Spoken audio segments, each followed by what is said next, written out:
শুল্ক নিয়ে মার্কিন যুক্তরাষ্ট্রের সাথে নন ডিসক্লোজার চুক্তি প্রকাশ করার বিষয় নয় বলে মন্তব্য করেছেন অর্থ উপদেষ্টা ডক্টর সালেউদ্দিন আহমেদ। ক্রয় সংক্রান্ত উপদেষ্টা কমিটির বৈঠক শেষে তিনি এমন মন্তব্য করেন। ডক্টর সালেউদ্দিন জানান, শুল্ক নিয়ে মার্কিন যুক্তরাষ্ট্র বাংলাদেশ 1-to-1 আলোচনা করেছে। এসব ক্ষেত্রে অনেক কথা প্রকাশ করা হয় না। প্রতিদ্বন্দ্বী দেশগুলোর বিষয়েও এক্ষেত্রে বিবেচনায় রাখতে হবে। উপদেষ্টা আরও বলেন, 20% শুল্ক নির্ধারণ হয়েছে, এটি আরও কমানো গেলে ভালো হতো, তবে যতটুকু হয়েছে তা অন্য দেশের তুলনায় খারাপ হয়নি।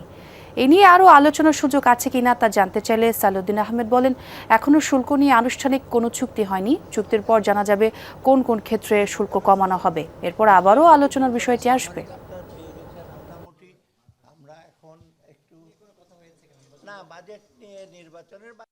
যখন 1-to-1 নেগোসিয়েশন হয়, অনেক কথা বলা হয় না। এটা মাল্টিল্যাটারাল নেগোসিয়েশন তো না, এটা WTO না, UN না, যে সবাই জানবে, রেজলিউশনের সেক্রেটারি জেনারেল এজেন্ডা দিয়ে দেবে। এটা হলো আমার সাথে এসে ওখানে আবার ভিয়েতনাম আর কম্পিটিটার, আবার চায়না আছে, ওখানে Korea, north Korea, south Korea, Pakistan, India সবাই আছে। এটা তো কতগুলো জিনিস আছে, বলা যায় না।